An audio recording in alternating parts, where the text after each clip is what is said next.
everyone and welcome back to my channel. Today I am reviewing the Paula's Choice Barrier Repair Advanced Moisturizer with tetrapeptide 5 and ceramides. She looks like this.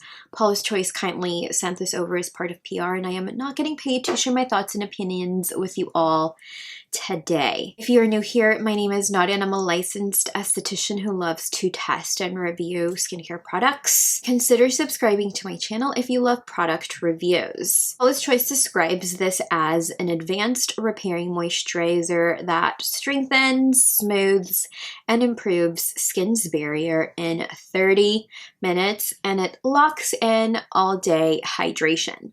You can find this at paulaschoice.com and sephora.com. A 1.7 ounce unit retails for $38. Paula's Choice suggests that you apply this twice daily to the face, neck. When used during the day, you should of course follow it with your favorite sunscreen. This silky lightweight moisturizer contains a number of the best ingredients available with well over 25 ingredients.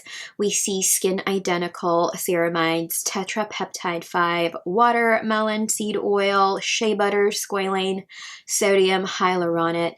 The ceramides included here, about a handful here, support barrier strength, suppleness, and hydration. Tetrapeptide 5 is an anti-aging peptide that is proven to visibly impact wrinkles, firmness, and uneven texture for smoother, more youthful appearance.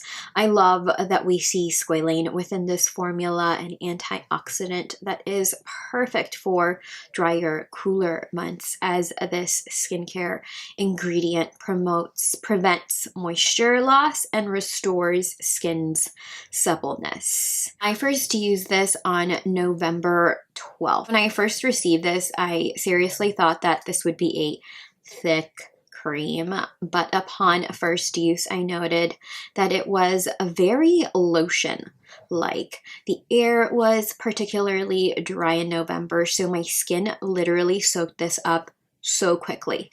This had a nice slip over the skin, but not enough for, like a mini facial massage. As you see in my demo today, I did just kind of massage it in an outward motion here along the jawline, since I do carry quite a bit of tension. So on November 16th, I noted that this works very well with or without an oil, perfect amount of moisture for normal skin, and there was no pilling when I used it with said oil. On November 22nd, I used it under the Lawless moisturizer slash mask slash makeup primer, and it worked perfectly. I will link my review to the Lawless Forget the Filler Skin Plumping Line Smoothing Perfecting Cream up above. I know that is such a huge name for a product. You may ask, why the hell did she double up on moisturizer? Well, Lawless suggests that if you have a dry, very dry skin, you may want to apply the Lawless Cream Moisturizer Makeup Primer over top your moisturizer. I do not double up on moisturizers on a regular basis, but I did decide to do it for that specific test. Despite layering the two moisturizers on my skin, it did not feel like I was wearing loads and loads of product.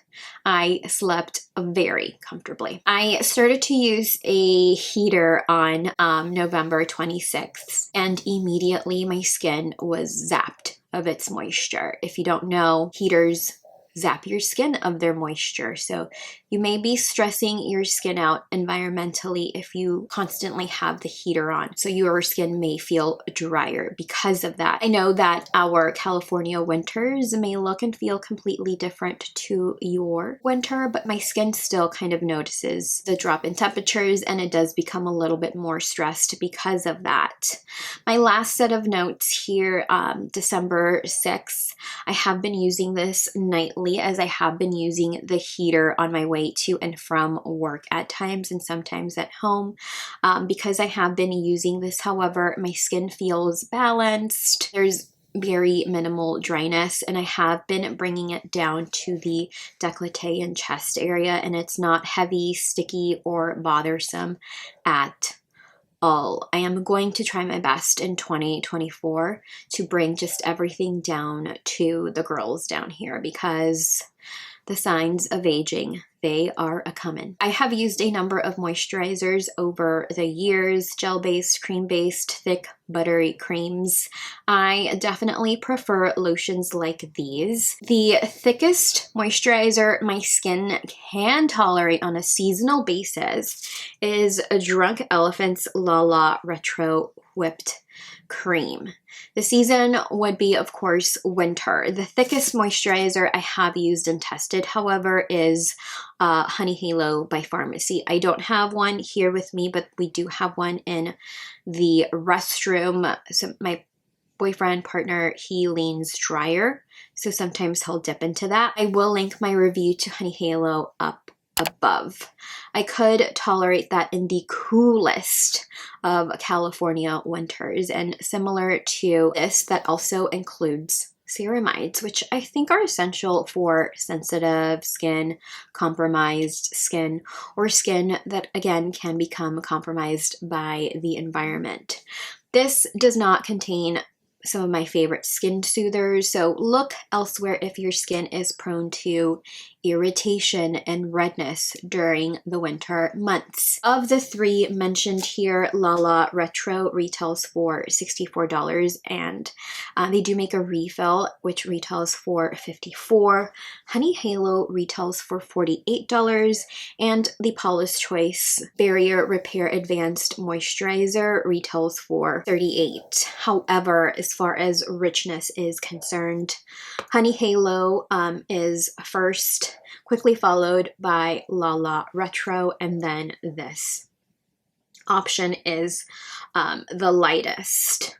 I love the price point of this particular product, and I can see myself using this nightly any time of year. I would say even in the summertime, whereas the other two options being La La Retro and Honey Halo, those are strictly a winter time moisturizers for me. I will be testing one of Drunk Elephant's newest launch, so I am curious as to how the two, this being one of them, will compare. So I have yet to look at the ingredients list of the Drunk Elephant product, so I don't know absolutely anything about it. Do stay tuned for the review. It should be out in January. From use, I have noticed balanced, comfy skin. This instantly plumps and smooths my skin. It's definitely moisturizing, as it has kept my skin from feeling rough after loads of heater use, of course, in the car. I can't say much about its soothing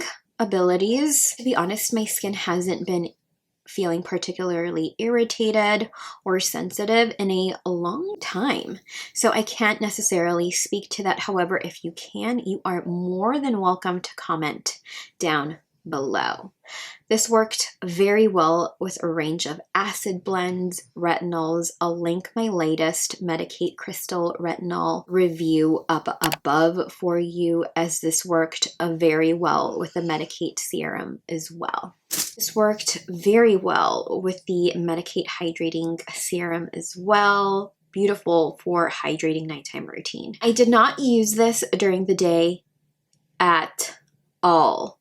My preferred daytime moisturizer is Drunk Elephant's Protini Polypeptide Cream and the Ulla Henriksen Strength Trainer, and gel-based moisturizers, and this just felt a bit too rich for daytime use. I am not wearing this underneath my makeup today. I am wearing the Lawless moisturizer slash overnight mask slash face primer today. That is kind of like what I go for. That kind of just melts into the skin. I loved using this, however, at night, and I also used it on its own and with facial oils as well. Favorite way to use this was after double cleansing with the Peach and Lily facial cleansing oil, the vetted cleanser. I'll throw a picture of the packaging here, but just look at the packaging here. It's just like so sleek and luxe, minimal. There's some weight to it. It is made of glass, and I'm afraid that one day it's just gonna fall and it's gonna break.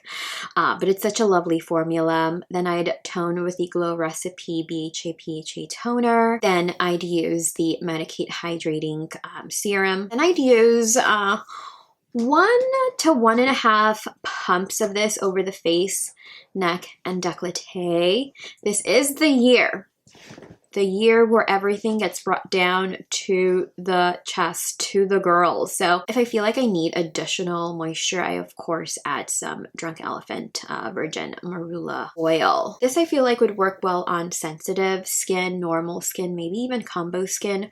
Dry, very dry skin types may want to look elsewhere. I'd recommend the other 2 options, for example, DE Lala Retro or Honey Halo by FARMACY. I'd also perhaps throw in the Josie Marin Whipped Butter Moisturizer. I'll link my review to that up above. The only negative there is that that particular formula does not contain ceramides, but it is rich. My pros here, I loved that this moisturized my skin well enough without the feel of a thick, buttery moisturizer. This is a great transitional moisturizer that could potentially take you from fall to winter. This is unscented and it does not smell bad at all. So if you're looking for a cosmetically elegant formula, this is not it. You will not find anything rose scented at Paula's Choice. I loved that this did not irritate my skin, further congest, or cause my skin to break out. I do like the packaging. I like the pump factor here and the fact that I do not have to dip my fingers into a jar. Again, 1 pump for the face and neck. If I bring it all the way down, probably need about half a pump to another pump. And then I also love that this is not sticky at all. And my con here is that this might be too light for dry, very dry skin. I am going to rate this a 9.5 out of 10. I like it. I love that it kept my skin balanced at the start of winter without further congesting my skin or causing me to break out. So let me know if you have used this product by Paula's Choice in the comments down below. What were your results? Would you recommend this to others? Let's discuss. Thank you all so much for spending some time with me today. Give this video a like if you found it informative, if you learned something new. And yeah, I'll see you in the next one.